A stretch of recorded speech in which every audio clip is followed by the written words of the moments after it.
Hey, everybody. Welcome back to the old world with Will Tanner. Today we have on Clossington, who hopefully most of y'all know from the old Glory Club. And we're going to discuss the Knights of the Golden Circle, which, for those of y'all who have been listening to my series on Virginia that I've generally been doing on this channel recently, this is skipping ahead in time in history a bit.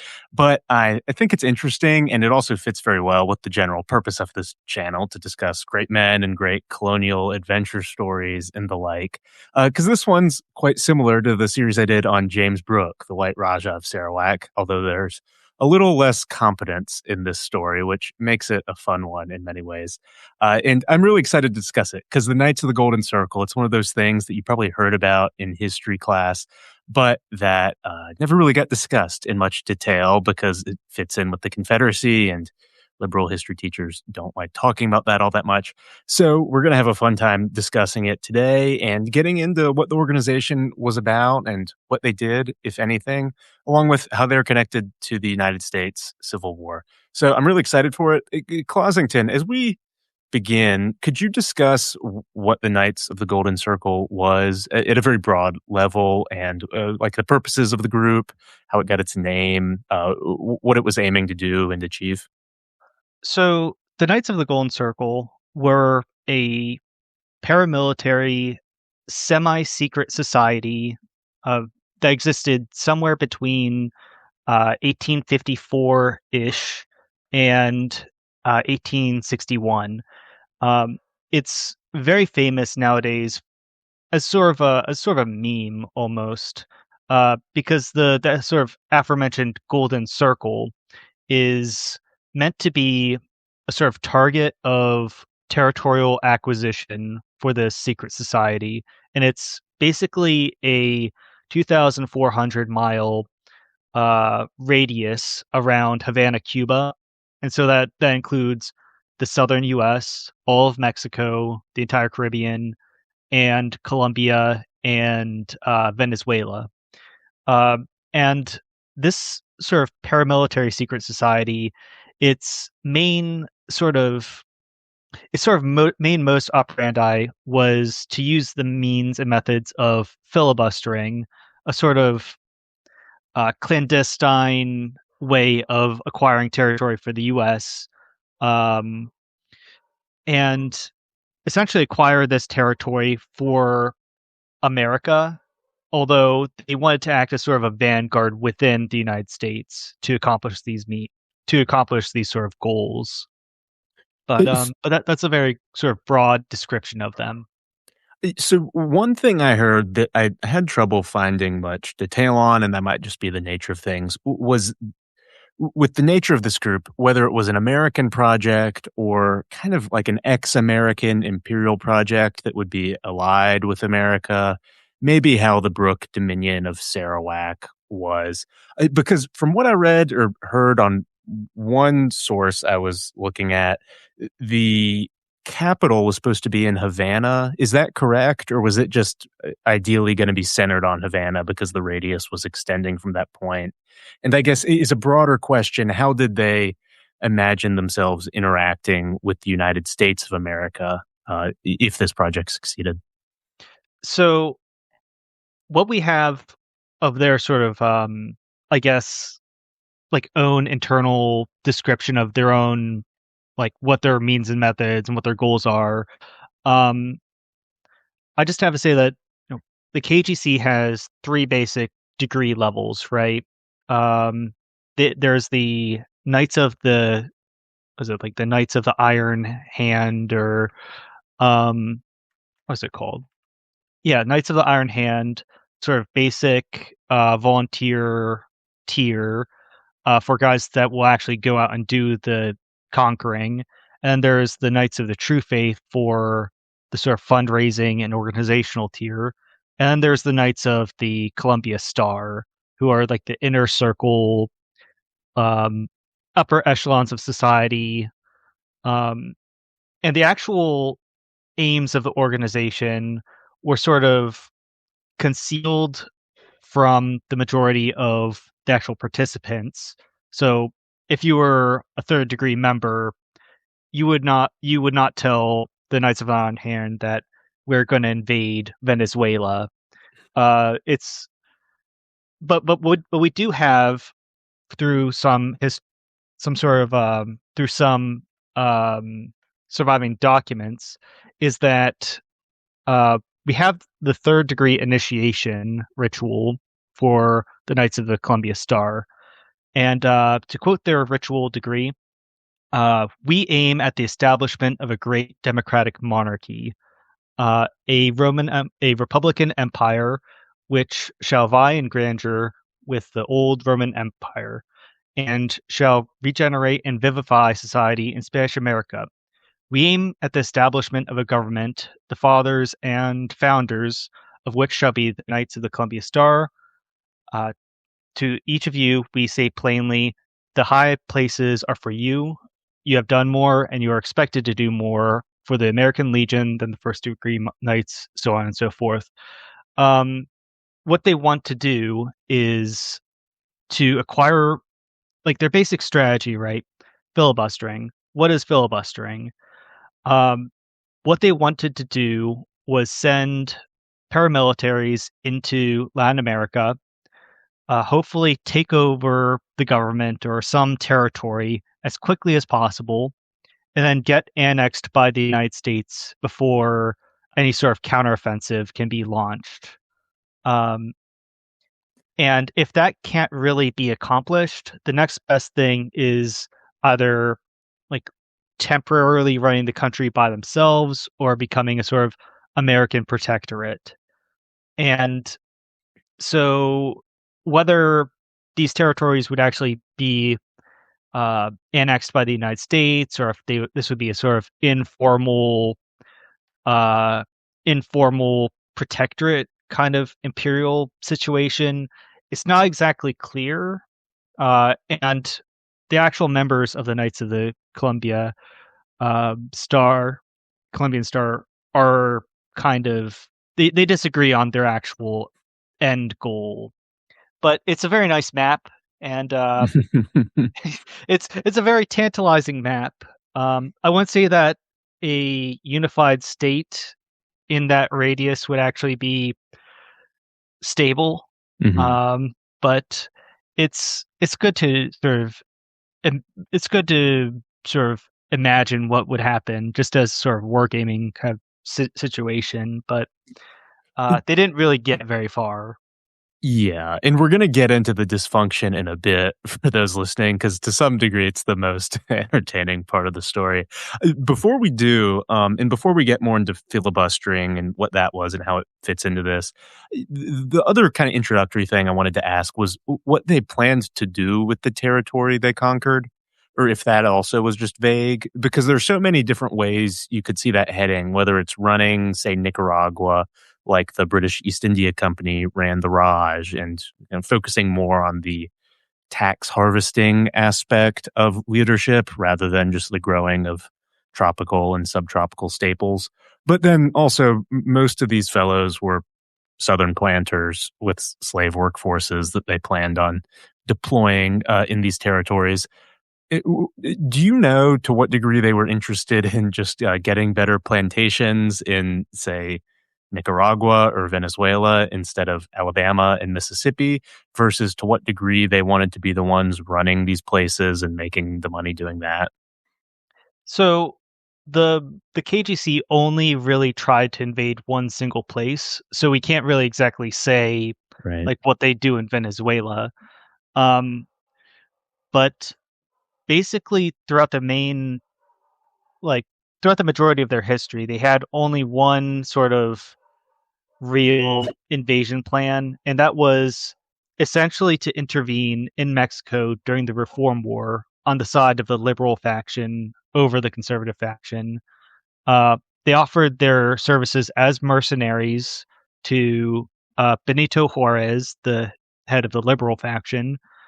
Um, and their basic bargain was for each enlisted knight of the Iron Hand, each of these first degree members were to be promised 640 acres of Mexican land. And for the third degree Knights of the Columbian Star, they were to get 3,200 acres of land.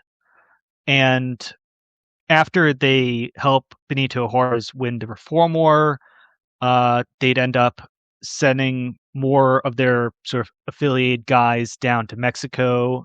And then after that, they are they're not quite sure what to do with that. So we have the land and we have the guys and we have a foothold. What do we do now? They had two different options. One was to settle in like Sonora and Baja California, and then secede the same way Texas did and form their own country, and then maybe get annexed by the United States. Or after they get enough guys in this land, they'd launch some sort of coup and take over the Mexican government itself.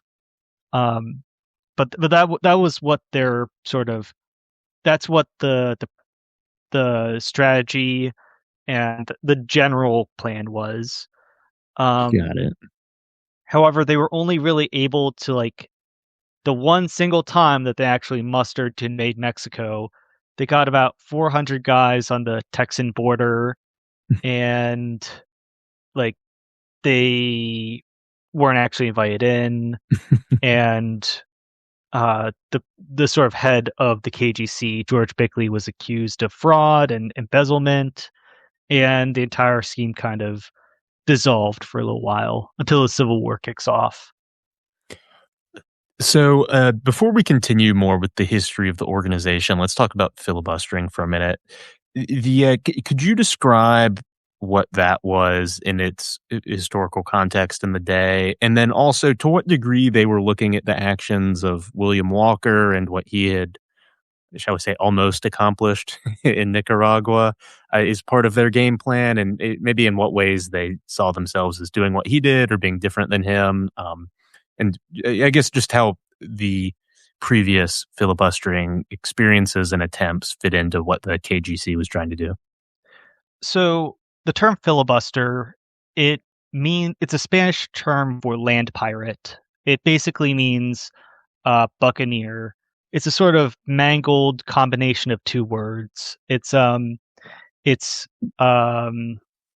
of the Dutch word for flyboater and the French word for freebooter, and run that through Spanish, and you end up with filibuster or like flea. Yeah, that's roughly how that word comes about. Um, and it was what the Spanish referred to French and English buccaneers as. And in America, there were essentially two eras of filibustering, our sort of American land pirates. There was the sort of very, very early Republican era between the founding and roughly the 1820s, where right after we gain independence, the sort of Jeffersonian wing of government sees a few different, I guess, geostrategic um, issues of national security concern, right? So there's Spanish Florida to our south. There's the port of New Orleans that the French governor just decides to shut off all shipping through New Orleans and kind of strangles our economy for a little while. And then there's the completely uninhabited region of modern day Texas, um, which is not a very hard border between us and Mexico. And then there's Canada to our north, where all of the Brits have all their naval ports and garrisons and Indian allies. Um, so I've found several letters from Jefferson to both like Jacob Astor and John Adams, where he basically lays out that we need to take first off, we need to take Florida because the British will probably get a hold of it at some point and use it as a naval base against us. And and, and also there's of course runaway slaves and the Seminole Wars and all sorts of Indian incursions from they're being launched from Florida. So we need to get that. he also says that we need to get all the way to, I believe he refers to it as like the Del Rios River, uh, essentially the Rio Grande River. He says that we need to get all the way out there just to establish a nice sort of buffer zone between us and Mexico. Uh, and then he tells like Jacob Astor, "Hey, I look forward to peop- the American people's peopling all the way to the Pacific." I forget what the exact quote is, but Mhm. he essentially lays out the modern day borders that the United States has now. However, how do you actually get that territory? Um, basically, um, we there are a few different strategies, right? We either buy the land outright, like we bought Louisiana off the French. Um, however, there are a few sort of border territories that weren't exactly delineated if they were or were not American territory. So the very first filibuster, the very first act of American land piracy was in Baton Rouge, which was owned by the Spanish at the time. So basically, what happens uh, is about so the local Americans living around Baton Rouge don't really like how despotic the Spanish Occulte's government is. So, like, because they're very corrupt and won't really acknowledge their land claims, so 80 Americans just decide to rush the fort and take over the fort, and then they pretty much own the territory. They establish the Republic of West Florida and declare independence, have their own little legislature. And America sees this and says, "Well, I guess we own this now because our people are in charge, and we don't recognize you, and no one's going to recognize you. So we're just going to send our militia over and make it formal." And so Baton Rouge becomes American territory, and that's the sort of or filibustering example. Um, there are several attempts by American paramilitaries to invade Florida. They don't go very well. Probably the most entertaining is the tale of Gregor McGregor and the Republic of Mhm. East Florida, um, where he marches a couple hundred good old boys onto Amelia Island, declares independence, realizes that he can't defend this place, and then just runs away with all their money. Um, but there are a few more attempts. Um, and after we get Louisiana, there are a few early attempts to invade Texas. Uh, James Long and James Bowie launched two different sort of invasions of Texas in the 1810s. There's the Gutierrez McGee expedition. Every time that American paramilitaries invade Texas, it goes very, very poorly because there just are enough American, you know, paramilitary guys invading. And so the what ends up happening is, of course, Texas independence and Texas Revolution. That's about 20 years after these filibustering expeditions fail. Uh, but Texas eventually gets flooded with American settlers who declare independence, and the rest is history. Um, and between the sort of early filibustering expeditions um, and the Mexican American War, there aren't very many filibustering expeditions between them up until the aftermath of the Spanish American War, where you end up with a sort of explosion of new American paramilitary invasions of Latin America. Um, there are several invasions of Sonora and Baja California, um, where like the most famous being from William Walker, who marches about 250 guys to take over Baja, Mexico, or Baja California. Mhm. And then puts about a garrison of about 50 guys in Baja California, and then tries to take over the Mexican state of Sonora. But he ends up getting mostly killed off in the desert, and he hightails it back across the U.S. border. Um, there's like the crab expedition into Mexico, where the local liberal government says, "Hey, American mercenaries, we promise you land in Sonora in exchange for fighting off these conservative rebels." But by the time the Americans get to the desert, the liberals won the war, and they have all of these mercenaries at the border. So the Mexicans just massacre all of them in the Crab Massacre. Um, and then you have William Walker try his second big filibuster, where the liberals and conservatives of Nicaragua are having something of a civil war, and they invite William Walker and a bunch of American mercenaries to help them win their civil war.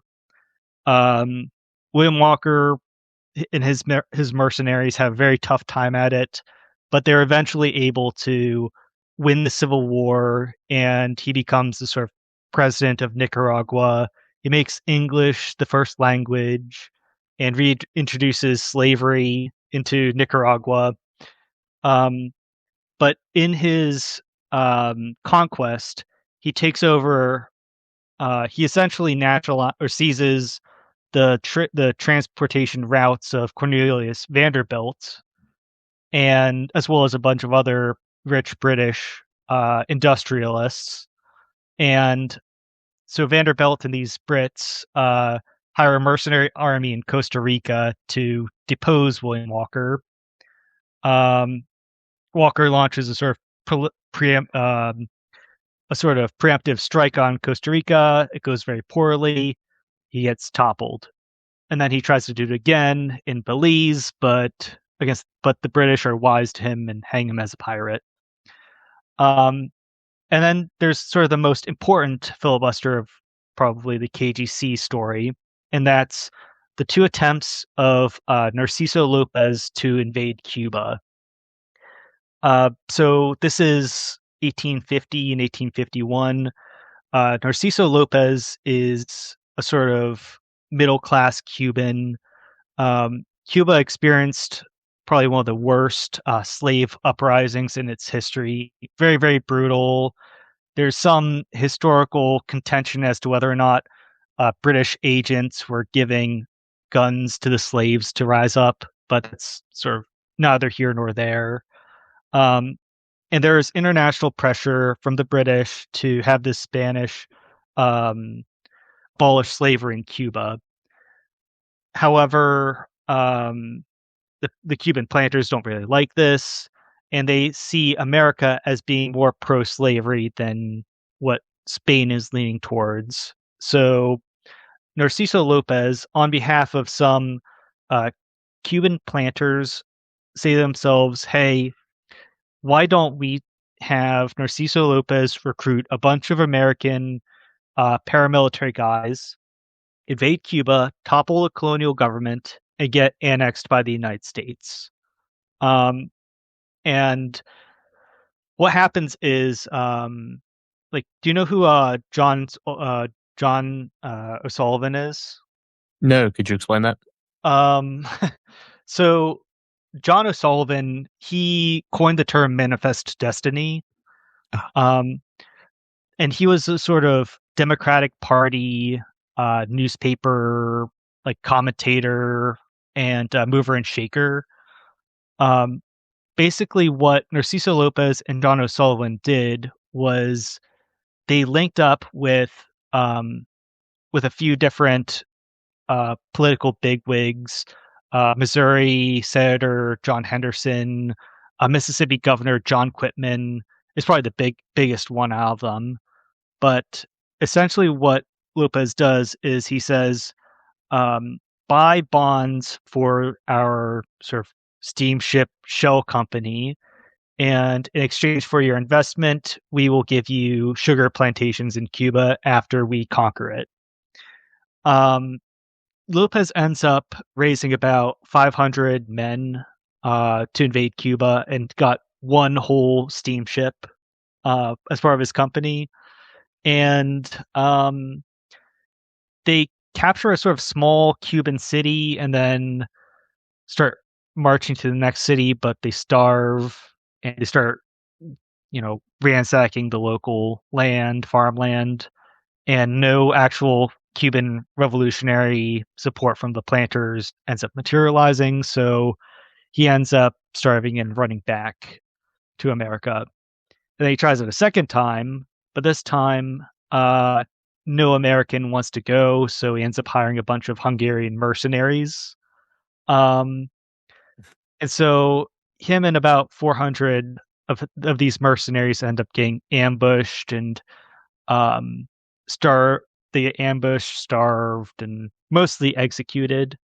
Either executed or sent off to like various mining towns throughout the Spanish Empire.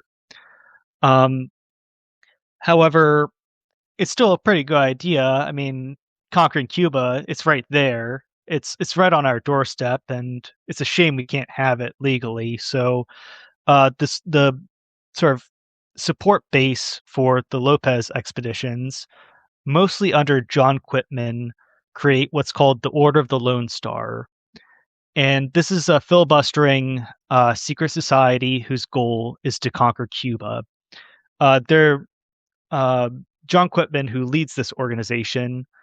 Um, he's also a member of the Aztec Club. It's this club of disgruntled Mexican American War veterans who believe that we should have taken more Mexican territory, and that territory should have been divvied up among the veterans. Um, so what ends up happening is the Order of the Lone Star, it raises a whole lot of money and is very, very successful as I guess as a commercial venture. They end up getting like about $1 million in funding from Cuban planters and expats, and get about another 200 grand in funding from Americans. And he aimed to recruit about 3,000 paramilitary guys to invade Cuba. Um, However, a, a letter between Quitman and this one, um, I forget what his name is. It was like Charles Lamar or something like that. Uh, it gets This letter between Lamar and Quitman uh, gets sort of gets stolen and leaked to the press, and the press says, "Hey, Cuba, this nut job is trying to invade you," and like 3,000 guys turns into 50,000, 50,000 soldiers.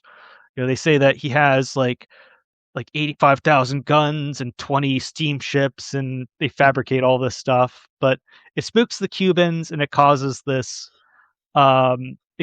the Pierce administration to essentially disavow and condemn this organization. Um, but you know, Cuba's still there, and it's still a good idea. It just hasn't been done right. Um, so what OLS does is they merge with this sort of upstart organization called the Knights of the Golden Circle. Um, and they merged with KGC in 1858, I believe. Um, like OLS was formed in 54, merges with KGC in 58. Both OLS and KGC have three tiers of membership, three ritual degrees. KGC is a lot more secretive um, and closed off to the public. KGC is a lot more theatrical. Like they actually do wear like knight helmets and little uh, knight breastplates while they're doing their little monthly meetings. But basically KGC is KGC is the sort of brainchild of this sort of quack named George Bickley. Bickley's a sort of fascinating character in his own right. He's a northerner. I mean, actually, he's from Virginia, but he spends most of his time in Ohio, um, where he does all sorts of sort of scams. He fabricates medical doctor degrees from Europe, and he begins teaching at Cincinnati's Eclectic Medical Institute. He's a professor of phrenology, and although he's never had any sort of medical training, um, he does write a lot of books, though, mostly plagiarized. And he also um, he wrote History of the Settlement and Indian Wars of Tazewell County, Virginia, although he'd never actually been there or read a book on the county, just purely on a few friends of his from the county. Um, he also writes at Alaska, or The Strange and Mysterious Family of the Cave of Genralva, um, which is a sort of anti-slavery knockoff of Uncle Tom's Cabin. He also writes a book on botany, although he does not have any sort of experience in the field of botany or ecology.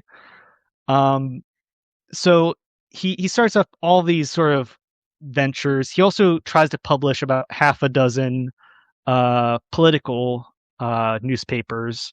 Um, he he got into a whole lot of hot water with his wife when he tried to like he tried to mortgage off her family's farm to create another failed journal. He got into a lot of trouble with that. They started this one sort of secret society nationalist organization called Brotherhood of the Union. It doesn't go very far, so he starts the Knights of the Golden Circle, um, which is just another one of these sort of startup ideas that he has. And Uh, that's in 1854 or thereabouts? so he starts KGC in 54-ish. Okay. Um, while he's still while he's doing this, starting KGC, he has a sort of newspaper called Bickley's West American Review, where he mostly just writes articles himself about Manifest Destiny. Um, and he also while he's also working as um, he's also working at the Scientific American Patent Journal, although he has no experience with patents or inventions. So eventually, the KGC actually does get some some interest. He's living in Baltimore at this time. And he starts really he starts hanging out with a lot of sort of Democratic Party politicians. He starts networking and meets some guys up at Tammany Hall. Um, and they kind of like the cut of his jib, so he ends up getting a little bit of funding. He starts up a steamship company called the American Colonization and Steamship Company of Monterey. He's never been to Monterey, of course. um, but he starts this shell company, and he starts setting up castles, which are the sort of equivalent of lodges. Um, he uses some very theatrical sort of degree work that he learns from York Rite Freemasonry to create a very elaborate set of degrees and rituals and handshakes and emergency signals. And it starts catching on in the North. Um, Meanwhile, the Order of the Lone Star gets publicly disgraced in the newspapers for actually doing something. So what ends up happening is OLS sees the second largest filibustering organization in the US, the KGC, and says, let's just let them absorb us into their organization because nobody is really paying much attention to the KGC. Um, so at this time, 1858, OLS has about 15,000 members and about 50 chapters, like mostly in the West. And then the original KGC org is mostly in the East, around like Ohio and Virginia and um, Maryland. OLS does have one chapter operating out of Tammany Hall, out of all places. And so what happens in 58 is they spend most of their time just distributing regalia and doing this sort of rebranding. Um, Meanwhile, south of the US and Mexico, starting in 57, the Reform War breaks out, and the liberals and conservatives of Mexico are in this nasty civil war. And so 58, or I'm sorry, 59 is when Bickley really starts ingratiating himself with the Democratic Party bigwigs. And he starts up a conference hosted in Greenbrier Resort in Sulphur Springs, Virginia, in August 59, where he essentially brings as many Knights of the Columbian Star as he can to this one resort where they're going to discuss, hey, we have all of these volunteers. What do we do? Where do we go? We don't actually have the membership list of this big meeting, although we think somewhere between 80 and 100 third degree knights were in attendance. We do actually have a list of the attendees at the resort, or people at the resort at that same time. This included the Secretary of War, John Floyd, Secretary of the Interior, Jacob Thompson, former governor of South Carolina, John Manning, Edmund Ruffin was there, Hmm.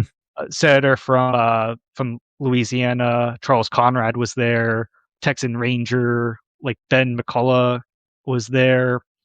Um, all sorts of people at this were conveniently both affiliated by KGC and at the resort at this very specific time. So it doesn't really take, you know, too much insinuation to know who was there. Um, and so they end up saying, "Hey, we're going to invade Mexico as our first step in the circle, in filling out the circle." Um, they're on like Cuba's too hot right now. There aren't any active wars in Central America that we can intervene in, and Mexico's a complete mess.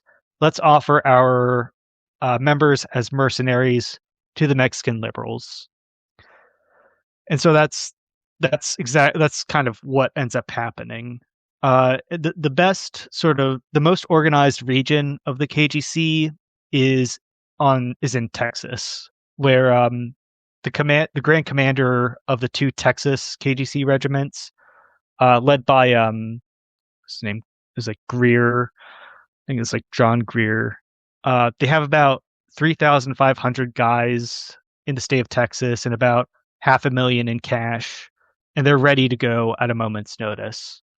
Um, like originally, the KGC tries to court Sam Houston to join them, but it doesn't actually go very well. He says, "I don't want to be involved."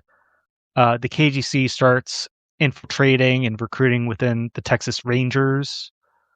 And then what ends up happening is um,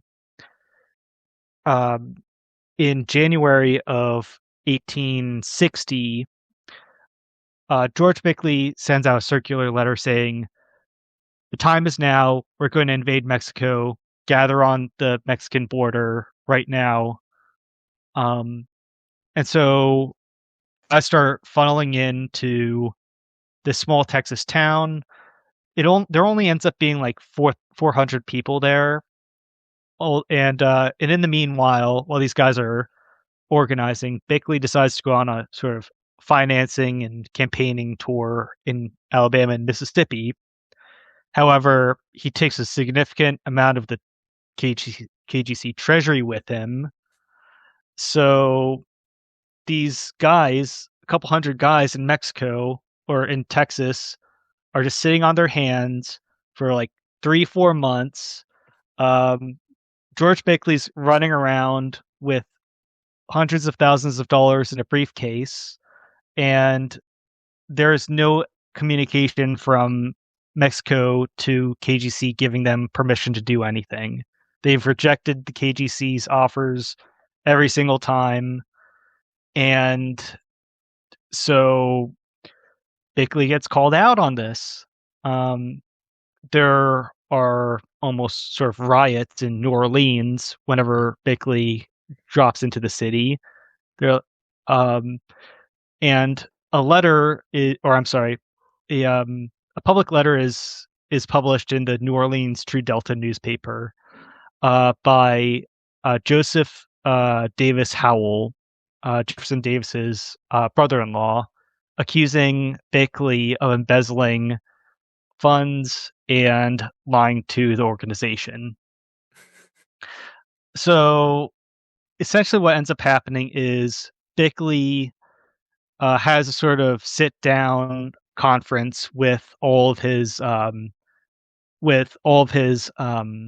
sort of third-degree members at a resort, where they essentially get like grilled him for several days, and this ends up being the sort of best inventory of KGC's sort of resources and funding that we end up having. Um, so it ends up breaking down the sort of numbers that KGC has. Like I said, there are like 3,500 guys in Texas and Arkansas under General Greer. There are about 1,200 guys in Maryland, about 1,000 in Virginia, about 600 in North Carolina, and so on and so forth. But they acquit him of embezzlement, but they say we don't trust you because you sent out the call and we weren't able to actually invade, and you lied to us. So what ends up happening is power is devolved from the third degree sort of um, the sort of third degree council that Bickley has set up. And what ends up happening is the national organization ends up as more of a sponsor to the local, the sort of local regiment commanders. Like, if Texas wants to invade Mexico, they can do of their own volition, and the national org will help them out financially with fundraising. But or if like Maryland wants to invade Nicaragua, they can, and the national org will help them out. But this never really gets off the ground because 1860 is kind of a big year, and eventually eventually all the wind in the sails of filibustering kind of gets sucked out of the room with the election of Abraham Lincoln. So before we get into the Civil War, there were two things I wanted to ask about the narrative, which is one, why do the filibusters perform so terribly militarily? Because around this general period, you do have a great number of British successes in filibustering, whether it's with the White Rajas, whether it's with whoever it was that founded Singapore has pretty high levels of success trying this out in Borneo before Stanford Raffles, before the Brooks got there.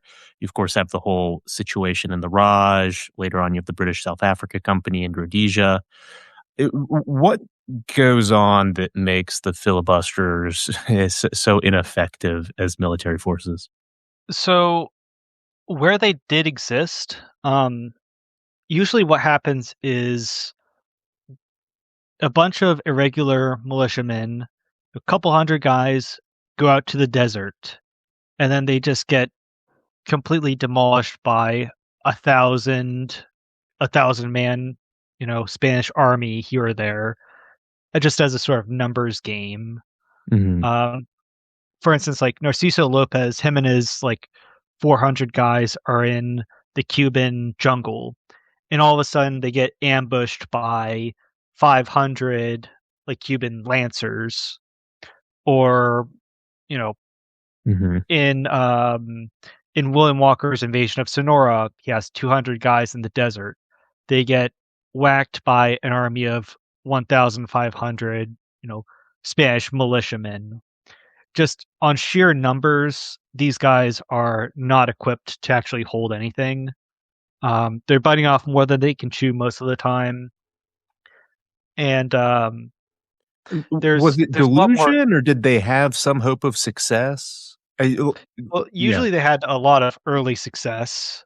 okay. Um, like they can take a territory for like a few months, but they can't really hold it.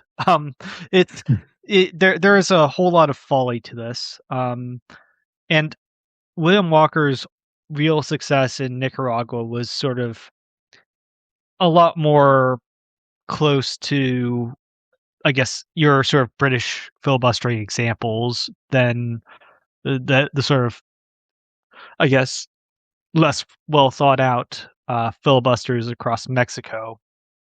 Got it. And then the second question was politically, there were some pretty high profile people, some of whom you've already mentioned, who were involved with this. I both wanted to know of the big names of the period, like President Buchanan, Jefferson Davis. From what I remember, those guys were involved. Were they, and were there others like that? But then additionally, why did people like that, who were generally pretty serious people, at least in most ways, take Blickley seriously and take the Knights of the Golden Circle seriously, when up to this point it was pretty much a complete record of failure? Um, what was going on with that? Well, the big sort of Alexis was such a big shining example of filibustering done right. If we could only get you know tens of thousands of Americans to settle in Baja California and Sonora, we Hmm. could just pull off another Texas. There's that, just as a sort of proof of concept. And then there was also sort of revanchist. Um, there was revanchism among Americans because of how successful we were in pursuing the Mexican American War. We could have just annexed Mexico outright if we really wanted to, and we didn't. We could have taken a whole lot more territory and wouldn't even really have to pay for it, and we didn't. Um, there's also the sort of obvious failure of Latin American, sort of free Latin American countries to actually govern themselves.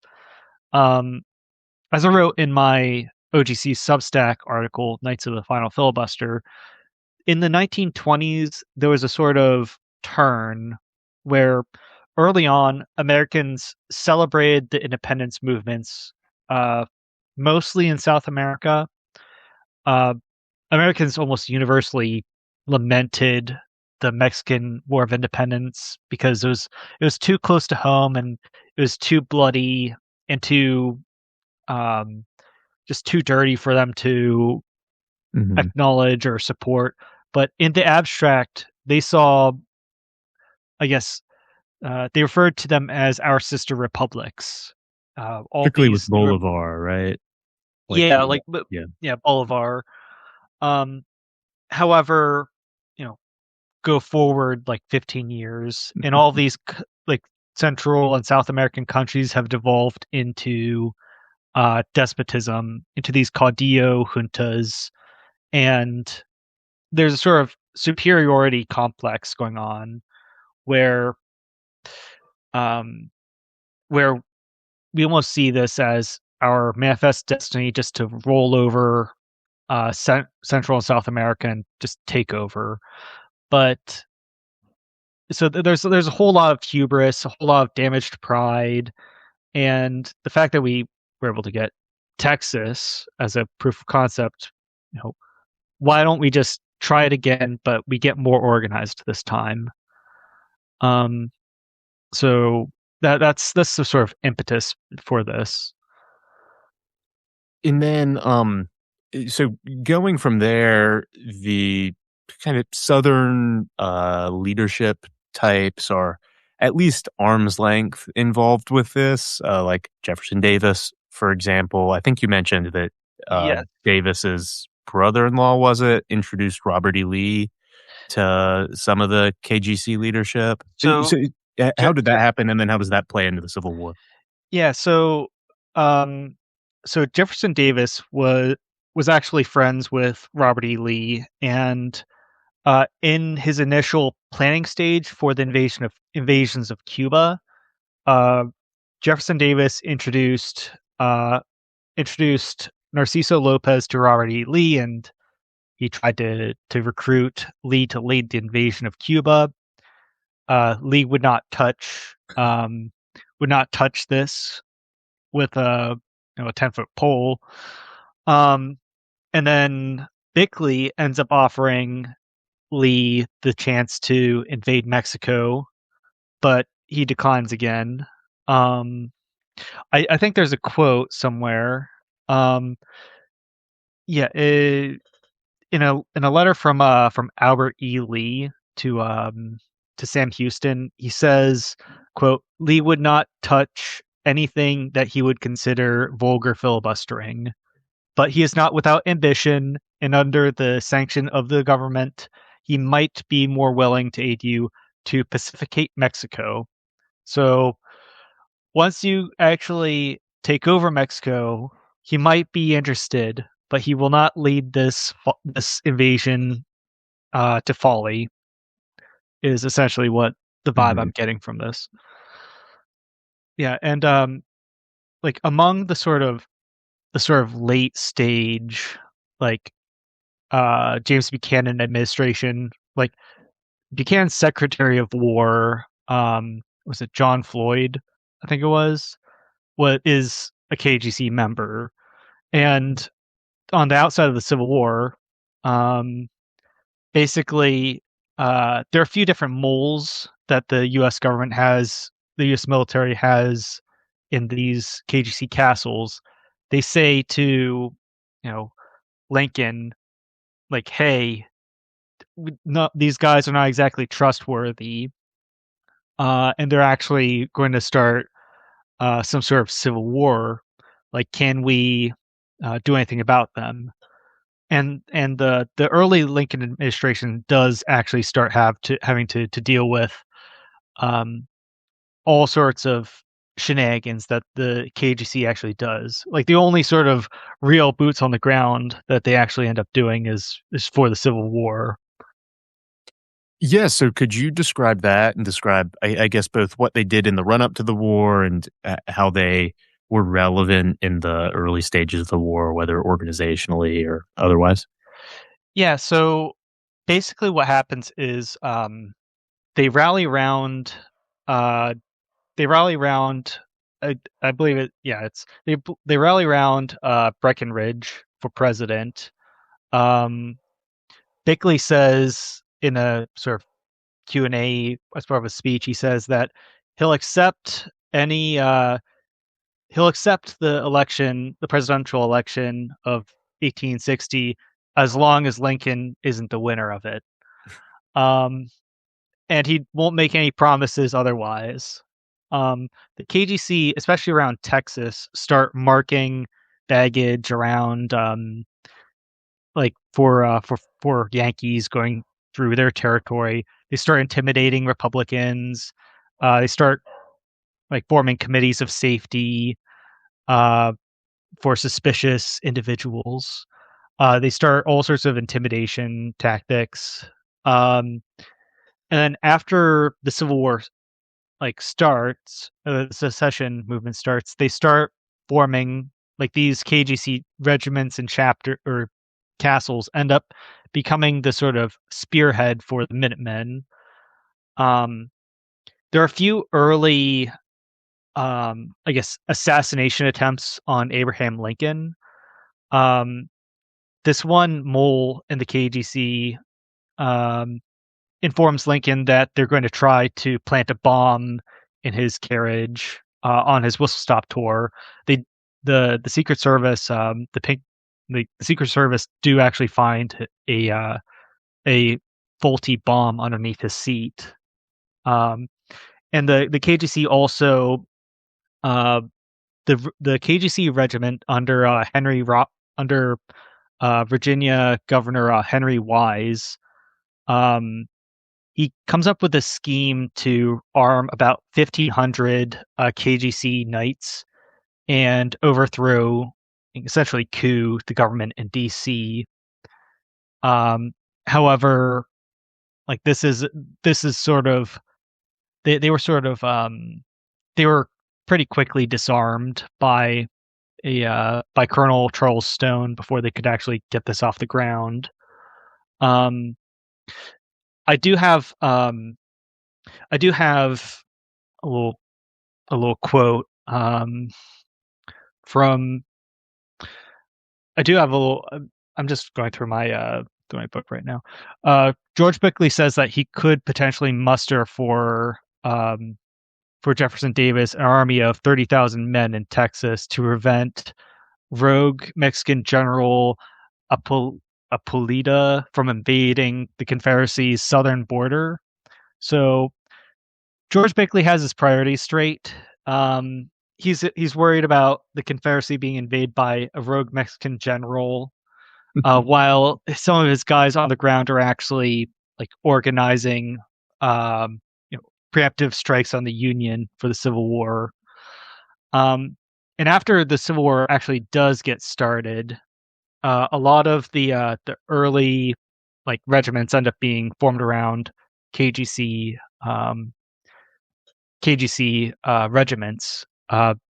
A company of New Orleans volunteers are called the Walker Guards because these are mostly veterans from William Walker's Nicaraguan campaign. Henry Wise's Virginia regiment becomes the 60th Virginia. Let's see, there are all sorts of KGC regiments and companies. There's the 1st Texas Infantry, the Lone Star Rifles, John Bell Hood's 8th Texas Infantry, Ross's 10th Texas Brigade, William Edgar's Alamo Knights. Like out of 55 out of Texas's 55 KGC captains, 45 enlist in the Confederate Army, and almost all of them have the rank of captain or higher. Just because they've been like these guys drill every single month. Um, like KGC members and also include Nathan Bedford Forrest, Joseph Shelby, John Marmaduke, and Jesse James.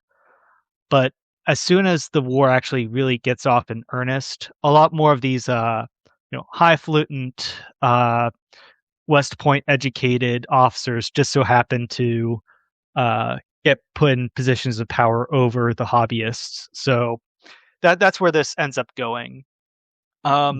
So were the local chapters or castles, I guess, more Castles, yeah. serious than the national organization? Well, it would definitely appear to be so. Okay. Bickley is not a military man. He's a doctor. He's a very good doctor. And so he becomes a medical doctor under who was it? He becomes a medical doctor under I think Braxton Bragg. Oh no, he doesn't just become a doctor. He becomes a surgeon. He becomes a surgeon phrenologist. And in July 1863, he tries to visit his old home in Cincinnati, and he says when he's trying to cross into Union lines that he's not famous KGC head. He's actually the the nephew of the quote unquote famous General Bickley. Who's General Bickley? I don't know. He was just trying to bluff his way through the lines. But Detective tails Bickley. They confiscate his possessions, and they find what do you know? KGC paraphernalia, KGC correspondence, and a little bit of opium. Um, so he gets imprisoned without trial in New York City. He says he'll be a very good double agent for the Union. Um, but, he essentially just rots in prison for the rest of the war. Um, what the KG so to sort of answer your question, the National KGC organization didn't know what time it was, but the guys on the ground definitely did. Um, the sort of southern chapter, well, during the Civil War, KGC sort of stopped being a national organization. Um, Mhm. it it really like then was not the time to invade Mexico, the only land border that the Confederacy has. So, meanwhile, in the north, the KGC form or the KGC castles converted into, or they reorganized as the Order of American Knights, um, and were very successful as sort of copperhead Democrat saboteurs, although they weren't exactly KGC at this point. By that point, Mhm. and that's sort of where the KGC ends, with its leader in prison and with its sort of mission statement irrelevant, and it doesn't reform after the Civil War. Was it at all involved with the flight of some Confederates to Mexico or Brazil after the war, or was it just kind of done by then? No, it was just sort of done. Like the national leadership was sort of in tatters, and it, for all intents and purposes, disbanded at towards the onset of the Civil War.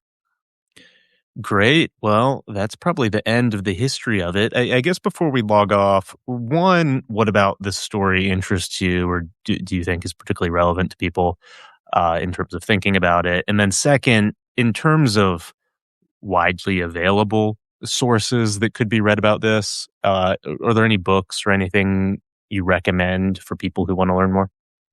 So, like a lot of other people, I originally came across the KGC from those sort of nice little meme maps of alt history of, you know, what if the South conquered this entire territory and became an empire? Hmm. It's a fun little alt history thing. First off, second off, I've always had a sort of soft spot for pirates and rebels and brigands, and I've almost gotten a better appreciation for uh, the William Walker story and the Narciso López story and all the other early filibusters. It's a very interesting and understudied sort of aspect of American history that I feel more people should be both know more people should know about, and it's it's sort of a cool little niche, I guess, to study. Um, and there's definitely some continuity between, I guess, the early land piracy traditions of ye old buccaneers and the great settlers on the coast and and Hmm. on the frontier, and these sort of definitely immoral brigands trying to topple tin pot dictatorships and create their own little little puppet states. It's it's very interesting. It was very interesting for me to research. Probably the best source on the KGC is the book Knights of the Golden Circle by David Keane. It's probably the best sort of overall and modern book on the topic. Um, for early filibusters, I recommend the book Filibusters and Expansionists by Owsley and Smith on Jeffersonian Manifest Destiny, 1800 to 1821. Um, Other books on the topic. Hmm. I mean, there are a few other books, but I'll just leave it at two. Yeah, yeah, that's good. So then, before we hop off, where can people find you and find your work? I have a YouTube channel, Clossington, on on YouTube. I've been converting a lot of my old um, long form blog posts from Substack articles into sort of small audiobooks that I've been releasing weekly. Um, I'm also on Twitter and Telegram. You can find me there. And that's just about it. Great. Well, thank you for coming on. I had a great time. This was a lot of fun to learn about, and I hope other people enjoyed it as well. Everyone who listened, thank you for listening. I'll see you again next time. Bye.